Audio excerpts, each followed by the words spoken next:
incident. But then I started looking at the numbers and the evidence, and well, I don't want to be the one that breaks it to you guys, but AI incidents are happening, right? There's a lot of facts around that. We see AI incidents, they're increasing in scale, they're increasing in severity, they're increasing in frequency, right? Just in the last couple of years, we've seen AI-enabled cyber attacks on critical infrastructure. We've seen manipulative systems really harming individuals, especially vulnerable groups of our society, like children. And there's even been claims from some, right, that some models are demonstrating deceptive behavior, refusing to shut down. So AI incidents, as I said before, are happening. What I don't think is what we need is another AI incident. What we need is to build cross-border infrastructure to actually prevent these AI incidents, to be able to classify them and really analyze alarming patterns, to be able to share incidents when it makes sense to do so across jurisdictions, and to be able to learn from those AI incidents. So before I wrap up, we actually, about 2 months ago at the Future Society, held a pre-summit event called the Athens Roundtable. And as part of this event, one of the conversations that we had there was around serious incident prevention and preparedness. And so I wanted to just kick us off with some of the takeaways of, at least how I understood the takeaways from that dialogue and what were some of the common themes. The first one is around inadequate detection. So a lot of people were mentioning that right now our incident monitoring platforms that we do have rely on capturing incidents actually using AI. So we scrape mostly media stories to understand what has gone wrong. And that's it's not a perfect solution. It's a solution towards, or at least there's something. But I do think we need more systematic approaches to get there. There are many jurisdictions that are starting to create reporting requirements. There's notably the EU AI Act. In California, where I'm based, there's the SB 43. But those are still at very early stages, and it's to be seen what happens when it comes to enforcement, right? And from a cross-border perspective, we're also thinking there's so many different definitions of AI incidents within those. Again, serious incidents, critically safe incidents, you call it what it is, that there's an issue definitely arising around interpretability. Then the second topic is really one that relates to accountability. When we think about AI incidents, and because the value chain is so complex, it's so global, it's very hard to assign responsibility. At least we haven't figured out how to build that liability regime yet. And I should probably mention here, a lot of times when we talk, I probably just made that mistake. We say AI is posing the risks, right? And I think it's an important reminder to keep in mind that it's individuals behind these AI systems that are developing and deploying the actual technology. And it's individuals that are enabling, I guess, the system to happen without having adequate checks and balances or without creating new incentive structures. And the third point after accountability that comes up is around preparedness. I think that's a buzzword that we keep on hearing over and over, at least in many conversations that I've been part of in the past year, when we're thinking about response capacity specifically to incidents. And I think this is a space that we just need to do a lot more, have a lot more coordination and progress on. So obviously, if you add to all these elements the cross-border layer, knowing that AI is really realized, as I said before, in a global supply chain and everything is so interconnected, it's very easy to see how much we need cross-border incident infrastructure. So I'm going to pose some questions and then invite the panelists and our moderator, my colleague Kaio, to join us on stage. And I'll pose the questions and hopefully the panelists can give some answers to those questions. But the first one is around how as an international community can we come together, can we better organize, can we better act to actually have AI incidents serve as that wake-up call for policymakers to have stronger governance mechanisms. And then related to that, what are the actual technical and policy components needed for this incident infrastructure? There's already some shared reporting taxonomies. How do we scale those taxonomies? How do we build information sharing protocol before between jurisdictions? How do we make sure there's robust data governance structures in place? And the other part of the question, what are the right institutions, or what are the appropriate actors, I should say, that should take a role in this? The last question I want to leave with is, how do you link AI incidents to red lines? There's a lot of work that the Future Society does on that, and we often think, how do incidents serve as those early warning signals that tell us when we're reaching a certain risk threshold, at least, or a dangerous territory? So how do we make that connection and feedback loop?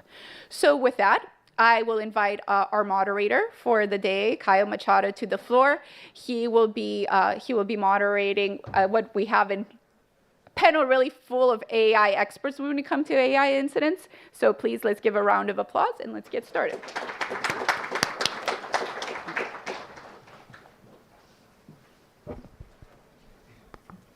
Good morning. Hello, hello. Good morning, everyone. So I'll invite our speakers to come up. I'll introduce you in a second. I've also been asked by the organizers first to start off with a picture. So instead of a picture at the end, we'll already start with one. Nikki will need you for that. Dishita, oh, there's our photographer. So should we sit? Should we stand? Yeah. So a quick pause for.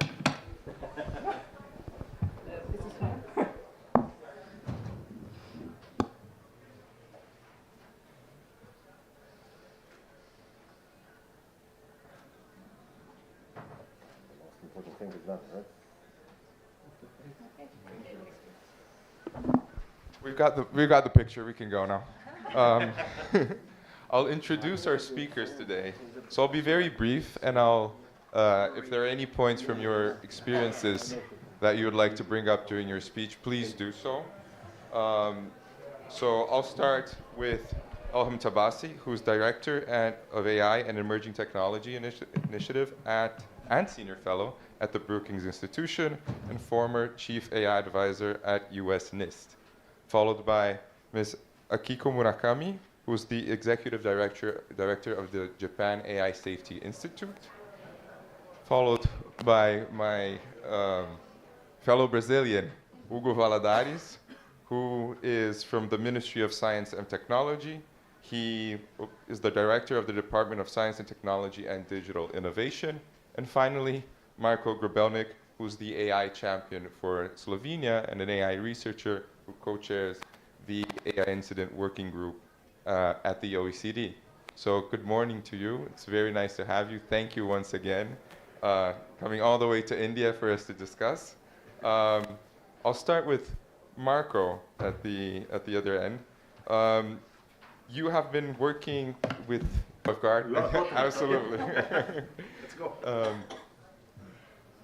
So you have been working a lot with the OECD Incident Group and really advancing the discussions around definitions and working to establish this cooperation across multiple nationalities. And I'm interested, from your global vantage point, what are the gaps we have in developing incident monitoring right now? Well, obviously, the major gap is sensing the incidents, right? So at the moment we have just mainstream news, more or less, right? Not even social media, because social media got locked, right, a few years ago. So we have mainstream media, so which means that we detect pretty much everything what kind of spills over, which is significant enough so that it's newsworthy, as journalists would say, right? Which mostly it's okay, right? Mostly it's okay, but it's not systematic, right? So this is one major gap, right, on the sensing part. Now, there are gaps along the whole pipeline, right? I would say, so at the moment we collect this data, we organize it, we structure it, we classify it, so we have all these nice OECD schemas, and you can search across this and so on. We can count this, so we get statistics and so on. All fine, but you know what Nikki was mentioning before, right? The feedback loop, right, is missing, right? So the feedback loop back to the policymakers. At the moment, policymakers can, okay, see the incidents, but then use pretty much imagination what to do, right? So one extension, what we are working on at OECD right now is how to provide a little bit more proactive recommendations, mitigations, policies ahead of time, right? So a little bit of this landscape around particular incidents so that policymakers would at least get ideas, right? Maybe slightly out-of-box ideas, what to do, how to do, and so on. You know, policymakers are slow. Okay, fine. That's why, let's say, we would speed up. So these, I would say, two major gaps, right? So sensing. Now we have mainstream media, social media. I'm not sure if would be useful anyway. It might be that in the future we'll get this obligatory reporting from the companies. Now that companies would be extremely incentivized to report their failures, right? But okay, this may happen. And the second gap is closing the loop, right? As the title of the panel. Right? All right, weaving in the title of the panel. Thank you, thank you. And just a quick follow-up. Have you seen, while working with, well, I understand the incident monitoring has global coverage and we're seeing stuff all over the world. This is a great point that we're tied to that lens of what's media reportable, what's interesting, and so on. But are there any particular capabilities or type of incidents that are showing up that are drawing more attention? Yeah, so, well, this would be maybe 5-10 minutes lecture, right? So that I would show these graphs, but somehow we clustered the incidents into, I think, 14 groups or something, and some types of incidents go up, some go down, and some are more like this incidental, like, I don't know, incidental ones would be elections, right? So just before elections, you would get spikes, right? So, and then goes down, and then you get spiked later on as well, right? Then, let's say an interesting one is autonomous cars, accidents, right? So this used to be extremely well reported a while ago, right? Maybe 10 years ago, you know, it was one accident, right? And everybody was writing about this one accident. Now nobody cares anymore because there are just too many accidents and cars, and people got used to it, right? So this went down, right? And then there are a couple of types of incidents which kind of go up, especially, yeah, these fakes. Now, if you look how AI evolved in the last maybe just 6 months, you don't need to go much further, right? 3-6 months. We got a couple of crazy good tools like Nano Banana and a couple of others, right? Suddenly you can make deep fakes for talking here on the mic, right? I could produce extremely good deep fakes, for instance, right? The cost is close to zero, right? So these would be like 3 types. I would need to show the graph. Maybe just the last sentence, right? Since we have this OECD taxonomy of incidents, and hazards, right? So there's one type of incidents which didn't happen yet, right? Thanks God, right? Catastrophic incidents, right? We left the space for these possible catastrophic ones, right? So it seems like AI doomers are begging for one, right? Because every day you hear, oh, well, it will happen, Didn't happen yet, right? Didn't happen yet, but it may, you know, some people will be happy because they invested so much energy in scaring people, right? I mean, it's obviously, right? You know, the cartoon Monster Inc., right? We scare because we care. So this is the AI doomers roughly are of that kind, right? I hope I didn't insult anybody here. Right? It's that pleasure of saying, I told you so, right? Yeah. I told you so. I didn't want it to happen, but I told you so. But I'll take a point you mentioned, which is how in certain incidents in the beginning, it happened once and it generates outcry and then people get used to it. So there is a difference between the public perception of a risk and a harm and eventually bringing a taxonomy and working with that. So I'm using this as a hook to come over to Elham. And, Elham, you have, as we mentioned experience as the chief AI advisor at NIST, which I understand had a lot of work on risk management framework. And I'm interested in hearing what are the limitations and the challenges of the framework, especially when you have real-life incidents and cross-border incidents. Have you been faced with situations where the taxonomies are challenged? Yeah, if you could elaborate a little bit. First of all, thank you very much for having me here. It's great to be in this panel. Marco, I hope that scenario never happens, because we are all working towards making sure that we have a sort of responsible, trustworthy AI. I just want to start by saying that we should take it seriously that AI doesn't happen to us, and it's all on all of us and all of the efforts that we do to make sure that it progresses in a safe way. Going back to your question, and I don't know, your question was around AI RMF or the just current governance and risk management practices, but I'll try to address both of them. I think first of all, I should say that the technology is moving much faster than any of these frameworks and policy and standards can keep up with them.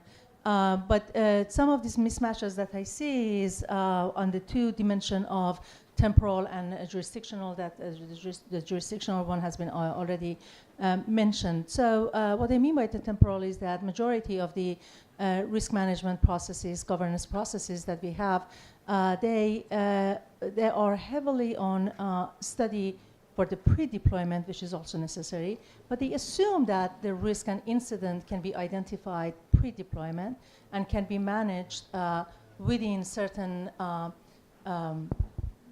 national organizational border and jurisdictions.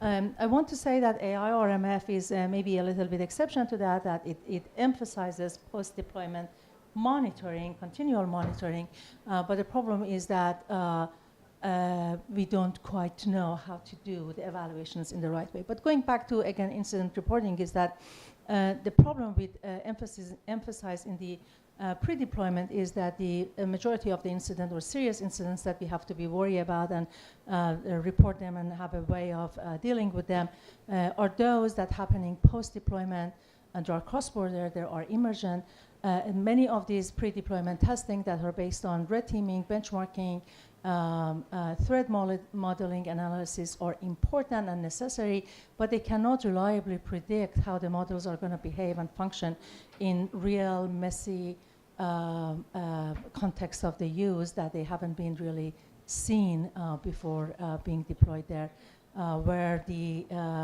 it's open-ended use, you have cascaded interactions and many other things that cannot be really thought of during the pre-deployment. Compounding all of these challenges is that as we all reading, hearing, and learning that particularly agents, they can differentiate between the operational and the development or testing environment, so they can behave completely differently in this environment, which is quite a challenge on how to design a test for the behaviors and for the functions that we don't know. To kind of summarize that, the real incidents that we want to follow and not follow, but kind of we watch for them. They are emerging. Their failures emerges when the AI is in use at scale. A lot of the misuses we only see them when they are at scale, and also some non-AI aspects of this. System integrations, cascading interactions that you don't see them and you cannot really design for scenario testing before that. On top of that, the issue of the discovery has been mentioned. We don't have a systemic way of monitoring the systems to figure that out. We are relying on the external researchers and media to report that, so there's a lot of blind spot there too. Then there is this cross-jurisdiction problem that AI systems can be trained in one jurisdiction, hosted, used, deployed in other jurisdictions, and so the visibility to what happens across the different stages of the AI lifecycle may not be readily available for anybody to look at that. So it causes some challenges there. The issue of the when incident happens, then the structural weaknesses start showing up, like as it was mentioned, not having a shared taxonomy and definitions for the reporting, not having a uniform threshold for where an incident should be reported across the different jurisdictions. So I think all of them makes the current structure having blind spots that we should be worried about because we don't want the serious incidents go undetected. So I just end by saying that assurance-centric governance, risk managements are really important, and we should pursue that. But maybe, well, not maybe, as we talked about it in AI risk management, we should also augment that with post-deployment monitoring, with maybe resilience-centric governance after the post-deployment for all this. Yeah, that's very interesting. And this duality between what we can assume pre-deployment and what we can do post-deployment. I'm thinking here even post decommissioning, right? We release AI systems in the world, they operate, then a company stops existing, you turn it off, but the model might be out there, variations of the model. So you want to compliment? No, I just want to say that what does the decommissioning mean? How do we know that we have actually took everything off the system? So, yeah. Amazing. Akiko, I'd like to move on to you.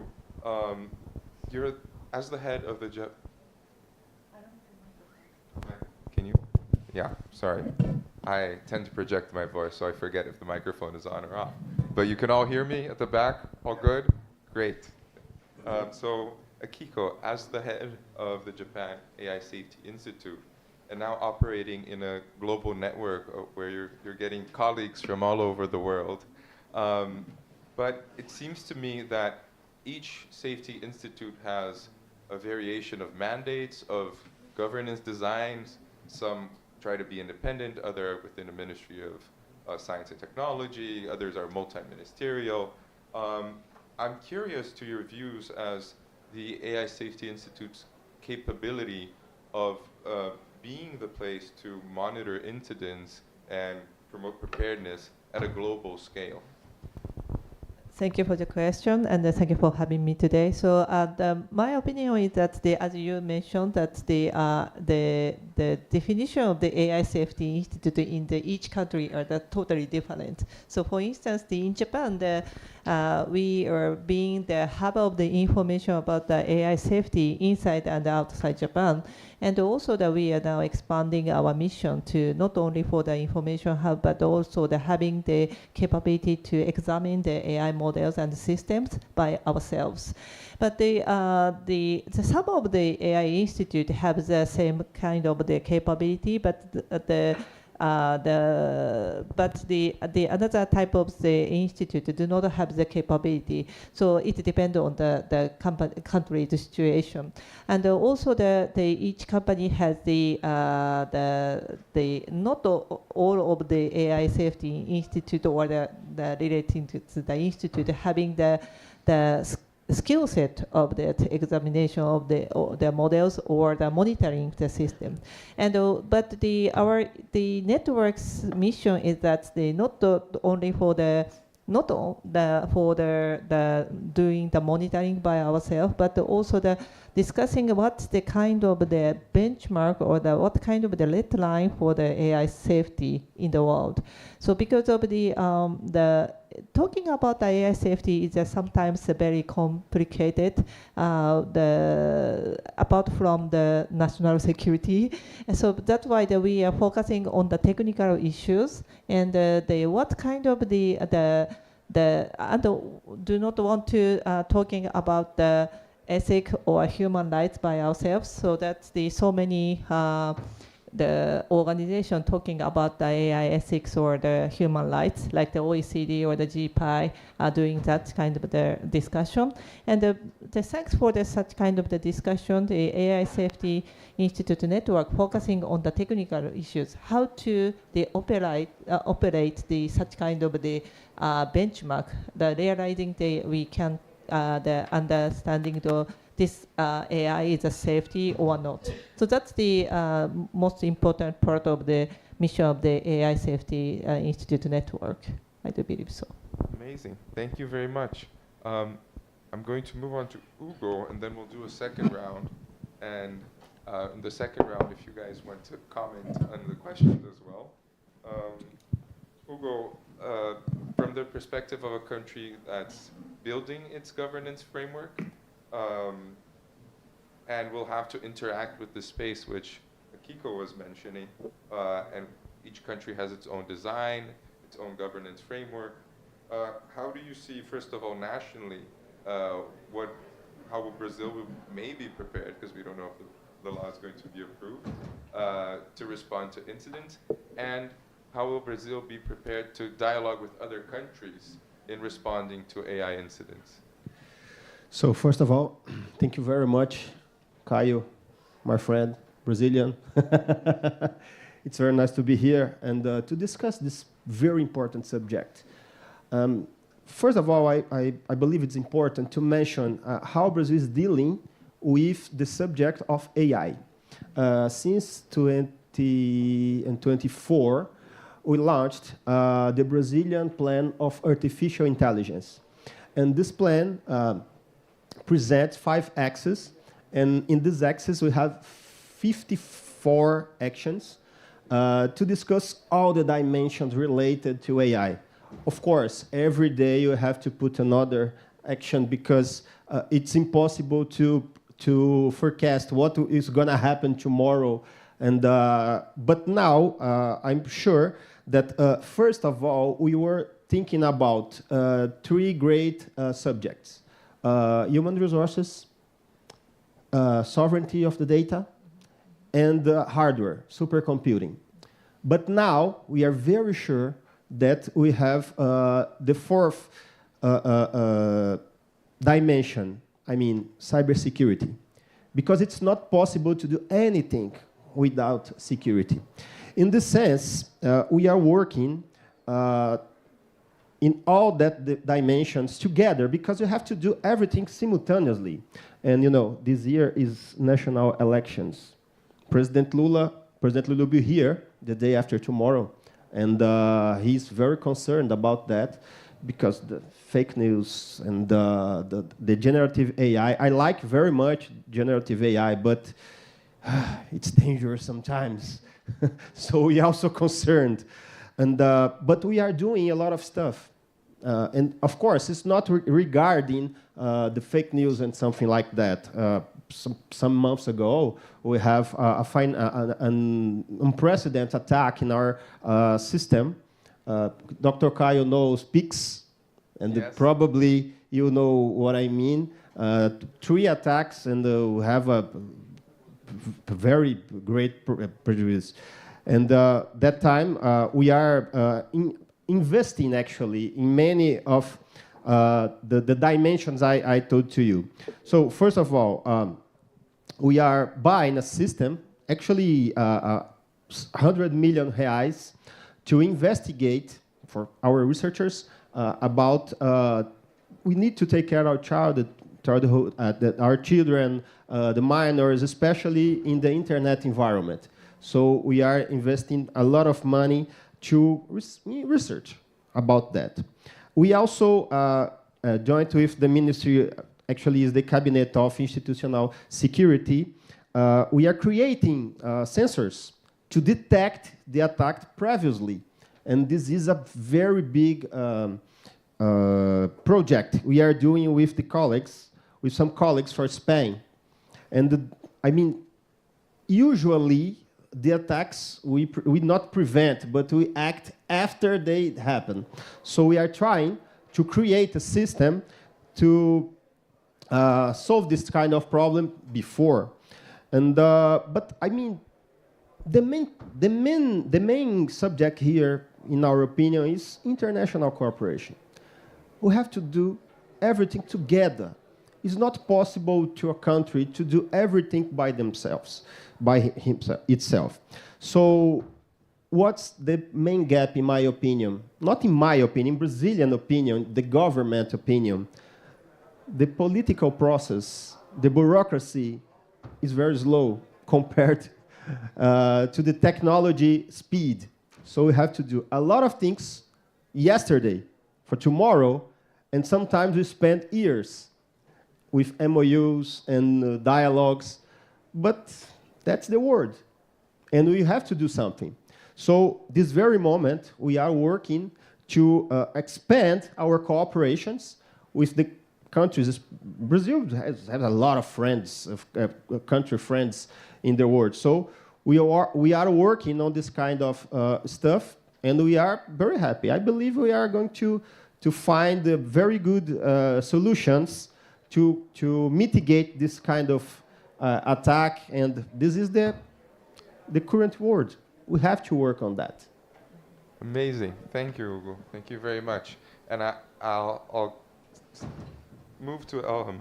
And exactly on this point of international cooperation that Ugo was mentioning, and which is so critical. Oh, just as a parenthesis, Ugo mentioned PIX, which is, for context, it's a Brazilian payment system developed by the central bank, public. And just today, BRICS announced BRICS payment system. So Brazil, India, China, South Africa, and other countries that join later. So this is getting pretty big, and having such a payment system involving whole blocks being attacked with the use of AI is a great risk to many nations, and addresses again the issue of international cooperation. So Elham, when incidents do occur, and I hope it won't happen to the payment system, or at least when I have debt, maybe then it could happen. What should a well-functioning AI incident reporting pipeline look like? What are critical, or at least minimum elements that we should have in all jurisdictions that Brazil could incorporate, for example? Yeah, that's a very good question. So when I think about this, and learning from our panelists and the point that they made, I think three things comes to my mind. One is that a monitoring system and incident reporting needs to generate outputs and results and technical facts that are relevant for decision making and decision makers. So having that lens on this. Then the second thing that it needs to be, I think, lightweight enough that it can be adopted and used, or not heavyweight that prevents using this. And then the last thing is that some sort of a standardized reporting that, and if we do that right, it is not kind of tied to one jurisdiction, so it's flexible as other jurisdictions has the different rules and regulations. The reporting can be applied and be helpful for those other regulations. So what we need to get there is, it was mentioned, Marco mentioned that we need some sort of a beyond shared understanding, but more sort of a standardized definitions and taxonomy for what is incident, and that's what the work that OECD did with the definitions of incidents and accidents and all that. And I was privileged to be part of that work. And there are other work too that, for example, US AI incident databases, or MIT has a series of work. So how to bring all of them together in a more standardized way. The second thing is that make sure that our approaches, I'm a big fan of risk-based, outcome-based approaches that prevents us from getting too prescriptive. So an outcome-based approach that triggering for when an incident should be reported is based on the severity of harm that can happen, can be realized if an incident happens, or is very likely to realize, versus the system categories or model capabilities, because those definitions can change over time and can change over jurisdictions. It has been mentioned, and I mentioned that too, I'll say it again, that we need to have some sort of a standardized reporting that's flexible enough for different jurisdictions, but beyond that also allows for mechanisms for sharing those information. Not all of the informations about the incidents can be in public, so then we need to think about ways that the nations can share those informations, and also think about some sort of a perhaps stage timing, that when an incident is reported, something happens quickly, but make sure that we follow it up with enough technical information to understand that, to make sure that it doesn't happen again. And the last thing I will add is make sure that there is enough incentives for the people and the entities to actually do this. There is usually they compare AI incidents with cybersecurity incident reporting that is, that has have a lot of benefits. But I think there's also some sort of a subtle differences that when there is a cybersecurity incident reporting, it's often at the same time or very quickly followed by a patch, so they can take the credit for solving it. With AI, it's a lot more difficult. You just report that something went gone wrong, and there's a lot of reputations and other things to worry about. So how to find the right incentives so that they report that and don't cut corners in reporting that. Thank you very much. Marco, I want to loop you in this conversation as well, because I think you'll have thoughts on what sort of information we should be sharing when it comes to cross-jurisdictional coordination. What would be the bare minimum, again, that we'd need to think of thresholds to respond, threshold to trigger international cooperation, what should companies disclose, to what parties? Do you have any take on that? Yeah, it's a complicated question, right? Because it's a lot of consensus which needs to be, or many parties which need to be aligned. If you go cross jurisdiction, cross country, cross culture, if you want, even cross technology, cross business, right? So there are many crosses here, right? Now, there are several sub-questions which you asked. Well, what would be useful in terms of level of details, right? Level of details would be, so we would need to know why the accident happened. So at the moment, we don't have causality, any notion of causality in this incident detection, analysis, reporting, and then feedback loop, right? So the concept of causality needs to be brought in, and then this would allow actually the policy feedback loop. This is where what I mentioned at the end of my first intervention, right? So causality, right? Then next thing which is extremely important, so AI as we knew like 2 years ago or 1 year ago or today, or the AI which we'll experience in 1 year from now, these are different AIs, right? Similar but fairly different. These days, I don't know, we have this, we are getting there to have this complex agentic structures, right? This is so much different compared to, some small, poor LLM where you drop in a little bit of text and you get in response something, and maybe, it was insulting, but then people were saying, oh, this is really ugly, and so on. Now we have no clue anymore where things happen, right? Where things happen, why they happen, and so on. So it's getting way more complicated. What Elham was mentioning, the real-time aspect is also, right? So mitigation too late is better not even to mitigate, right? Almost. Reaction time, right? This is an important one. So sharing, so there's one important element, right? So these AI products, generally they are coming from companies, right? These companies usually would like to keep the secret, right? Business secret and so on. Now sharing all the details, they're not really incentivized to explain, this happened because we are using that component, and this component, well, it was so much cheaper, so that's why we introduced it, but it's a little bit buggy. Okay, some troubles came out, but generally it runs fine. This is very usual response. How to convince them? Yeah, maybe by policymakers and so on, but unclear. Certainly incentives are not there at the moment. And just to conclude, right, so cross-culture, cross-country, cross-jurisdictional, there's no AI which would run, hardly any AI which runs in a single country. Okay, maybe US, China, a little bit different, but generally AI runs all over, right? So, and why? Because it's, well, everybody's developing this, either agents or something else, or because clouds are everywhere, tons of things, right? How to share, unclear. I mean, of course, it's very easy to talk about this, but in a practical implementation setting, I'm not sure if this will be implemented in an easy way in the foreseeable future. Likely not. Maybe we will get some samples, but systematically, you know, likely not. Currently, this OECD AI monitor, right, AIM as we call it, you can go to oecd.ai/incidents, right? So this is the portal. So per day we have few tens of incidents, right, of different kinds, and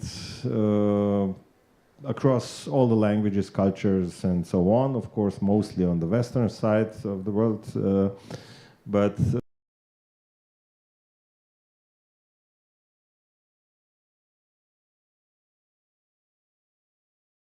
Still have about 8 minutes, so my final questions are to Akiko and then Hugo. I'll ask you to keep it around 44 minutes. Akiko, as long as we're discussing this AI incident reporting lifecycle, right? With what we need to report, what are the challenges? I know Japan released an incident response playbook recently. I couldn't read the kanji, but I was very interested in it. So maybe you can share a little bit about that with us. And also discuss a little bit of how your experience with collaborating with the companies in private and public partnerships have worked to build trust and share this responsibility. Thank you so much. So the incident is as you mentioned, that the technology is changing very rapidly. So that's why if we release the concrete the about each incident, is that the book is being old as soon as possible. So that's why the guidebook is not only not for the each incident the treatment, but also the framework for how to react to the incident itself. So the framework is not changing rapidly because of the organization, how to the monitoring, the periodically, the freshness, data freshness or something like that is keeping in the very long time. So that's why we release the very framework of how to react to the accident. So that's why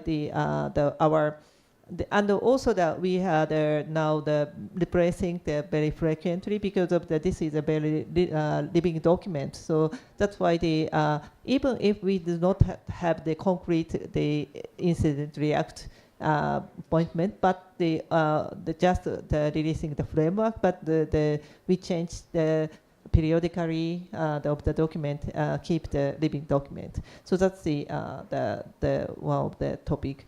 And also they asked me about how to collaborate with the private sector to how to keep such kind of the incident reaction.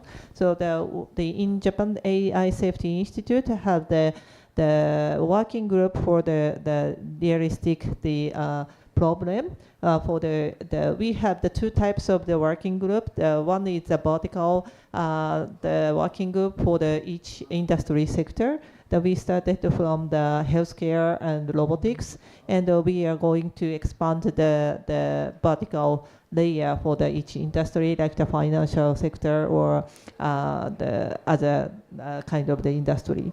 And another types of the working group is that the horizontal one. So the horizontal means that it's a common layer of the AI safety, like the data quality or the how to inspect the AI model or something like that. So that's the types of the working group is focusing on how to the real reaction for the AI incident. However, it's not doing by ourselves, the government or the AI Safety Institute. But so that's why we collaborate with the private sector, starting from the Japanese domestic company. But we would like to expand our activity to the internationality. Amazing. Thank you very much. And finally, Hugo, to bring us home. Let's go. I'll ask two questions, actually. One is more of a gossip I've heard, and maybe you can share some with us. I hear Brazil has been working on a transparency institute. Oh, I don't yeah. know if there's anything that could be shared there, but just throwing it out there, which would be potentially working with the AI Safety Institute. But my main question and my true question is, I'm very interested in understanding how Brazil sees the possibility of working with other middle powers to respond to incidents and well, to monitor and respond to incidents.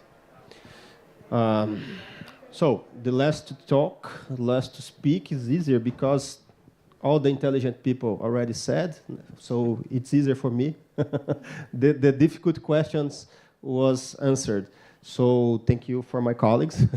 But I mean, everyone in here, we have a very good convergence about what we should do. And first of all, regarding what Brazil is doing, we already started to talk to other countries, especially in South America and Latin America. Because, of course, we have, how can I say, similar problems, you know?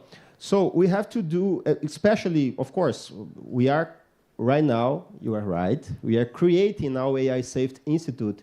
And it's my pleasure to announce that Professor Wagner Meira, who is here, he is from the Federal University of Minas Gerais. He is one of the coordinators of the proposal. And please don't leave Akiko without talk with Dr. Meira. We must change many ideas in here, and this is a very important place to do that. So I believe in a few months, 2 or 3 months maximum, our institute is a public institute, but without government interference. This is a multi-sectorial participation, of course, academia, industry, big techs, everything. Everybody must be there because we have to dialogue with everyone and understand the concerns of each one. So, as I said, Caio, to finish, we have just 2 minutes. I mean, we have at this very moment many MOUs signed with many other countries. Of course, there are countries that are in the state of the art in the current way to mitigate the problems with this, but there are a lot of countries that has nothing, no infrastructure, no people to work in the subject. So we are all the time trying to work together, especially with our neighbors. And then, finally, I mean, I think the biggest problem is the time of the politics, the bureaucracy. Sometimes we would like to do something in a very short time, but we are unable. So what we are doing first, solving the Brazilian problems, working together, and discussing with the world. And our presence here, Dr. Meira came. Next meeting is about AI safety in England, I think. Yeah. Dr. Meira came to discuss with the colleagues from England.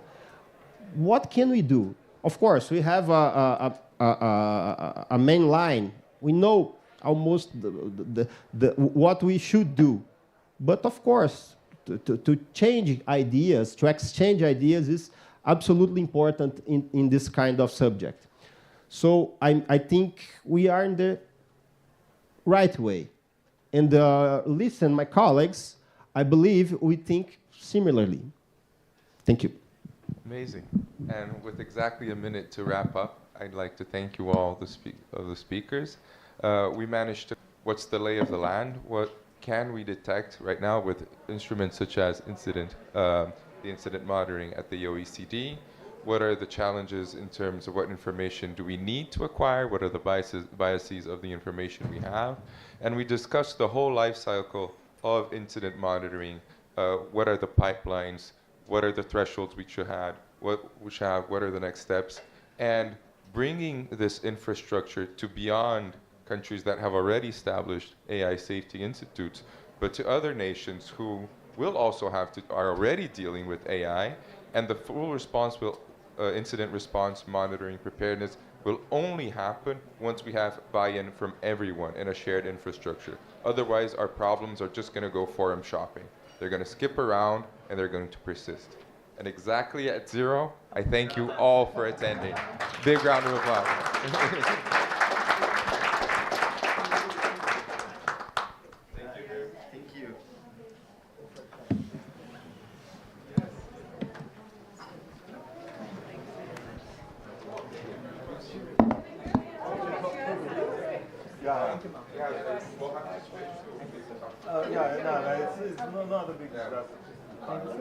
stress. Thank you. Yeah, it's amazing.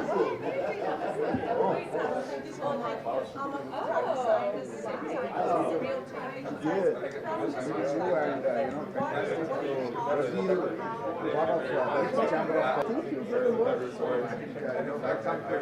very much.